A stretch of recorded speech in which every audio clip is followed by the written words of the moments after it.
Can you imagine spending years studying abroad, paying a lot of tuition fee, working part-time jobs, sacrificing family savings, and dreaming about the day you finally receive your first professional job offer in America? Then imagine discovering that offer that's completely fake. That is exactly what happened to one Indian engineering student who thought that he had secured the perfect opportunity. The salary, it looked attractive. The company appeared professional and the paperwork seemed legitimate. But something did not feel right. Instead of immediately accepting the offer, the student decided to investigate. He checked the official government records and immigration databases and discovered that the company had no real history of sponsoring the H-1B visas. The offer, it was fraud.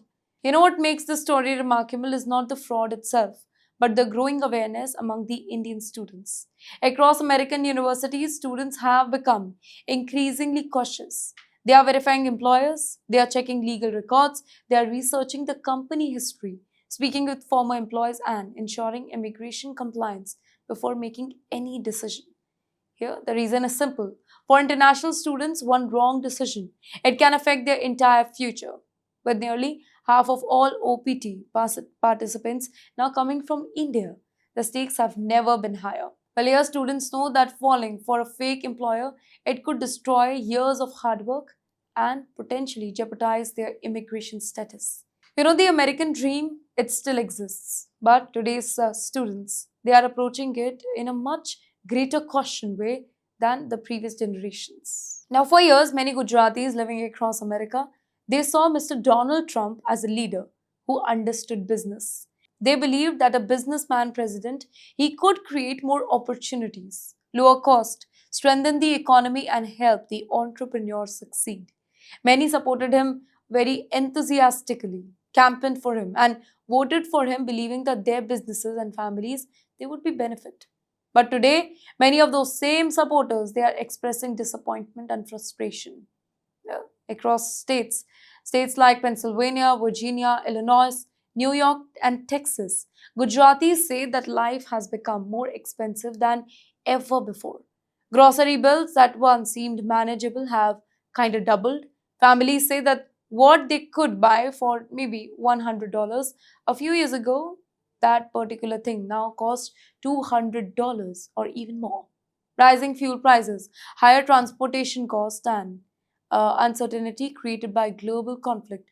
It have added a lot of pressure to the household budgets.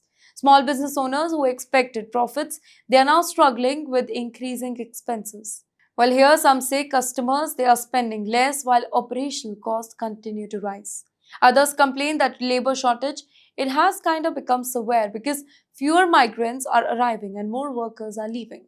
Some owners say that they are offering wages as high as $17 per hour, along with bonuses, transportation support, paid holidays, vacations. Yet still, they cannot find enough workers. Many business owners they are working 12 to 14 hours a day themselves just to keep the operations running. Beyond the economics, there is also concern about social atmosphere. Some Indians say that anti-immigrant rhetoric it has made them feel uncomfortable. In fact, there are reports of racist comments both online and in public spaces. In fact, several Gujaratis they say that America feels different from what it used to be few years ago. Here, many now find themselves waiting for political change and wondering whether the promises they once believed will actually become the reality or not. And yes, while many Indians are losing faith in political promises, others are learning that even a job offer cannot always be trusted.